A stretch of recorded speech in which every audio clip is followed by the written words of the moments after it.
Ehi, dico a te, vuoi un apparecchio acustico a costo zero?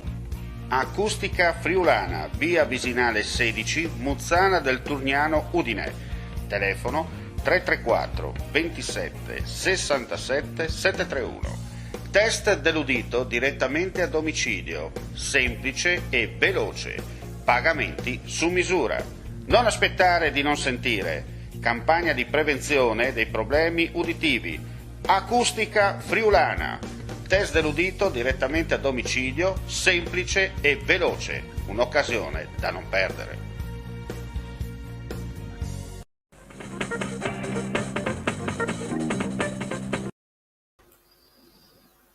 Cordiale saluto gentili amici, ben ritrovati a questo appuntamento ultimo giornaliero per quanto riguarda l'informazione dal vivo su friulitv.net. Apriamo subito con gli aggiornamenti di cronaca delle ultime ore. Poco dopo le 19 di oggi un incendio è scoppiato all'interno di una villa situata in via Carpini a Fagagna.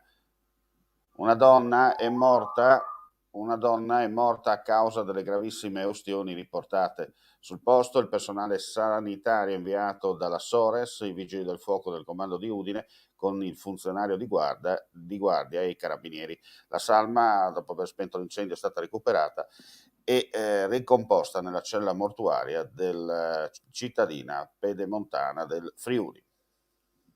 Adesso cambiamo argomento, andiamo a Pordenone. Nel tardo pomeriggio di oggi, poco prima delle 19, i vigili del fuoco sono impegnati a soccorrere una persona anziana, la quale, dopo essere caduta, non riusciva più ad alzarsi. Le urla hanno messo in allarme i vicini, che hanno prontamente allertato i soccorsi attraverso il numero unico d'emergenza 112. I vigili del fuoco hanno raggiunto l'appartamento della residenza della persona in via Udine e sono riusciti ad entrare dal terrazzino e prestare i primi soccorsi all'uomo. Sul posto è giunto anche il personale sanitario che ha provveduto al trasporto dell'anziano all'ospedale di Pordenone, dove si trova tuttora ricoverato. Restiamo purtroppo in tema di incidenti, perché ricoverato in gravissime condizioni nel reparto di terapia intensiva dell'ospedale di Udine, MC, 32 anni di Faedis, coinvolto in un incidente stradale che si è verificato nel primo pomeriggio di oggi lungo la SR Udine 15 all'altezza di Godia, non lontano dalla rotatoria con la tangenziale est. Il sinistro si è consumato poco prima delle 14. Il ragazzo si trovava in sella alla sua moto quando, per causa in corso di accertamento, ha perso il controllo del mezzo, finendo rovinosamente fuori strada. Rilievi da parte della polizia locale di Udine.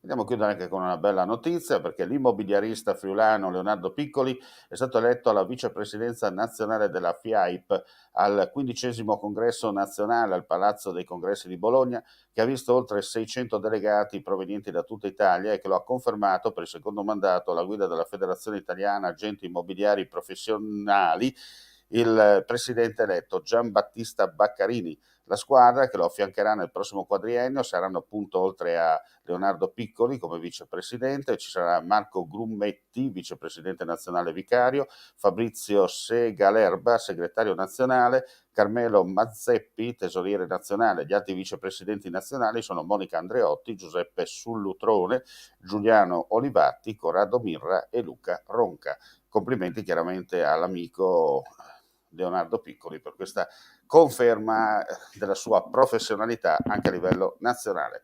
E con questo chiudiamo qui questa pagina informativa odierna. Vediamo appuntamento domani per le altre news, chiaramente ulteriori aggiornamenti sul nostro sito www.friulitv.net. Vista l'ora, non resta che augurare a tutti voi la più cordiale buonanotte.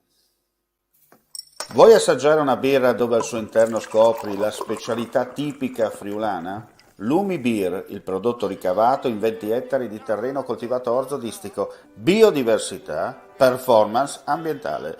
Lumi Beer nelle sue 5 versioni disponibili, 4 per consumo veloce e dissetante e la versione Magnum per intenditori. Lumi Beer si abbina a qualsiasi palato. Lumi Beer è un prodotto esclusivo Azienda Agricola Pancera, il buon seme, i buoni frutti.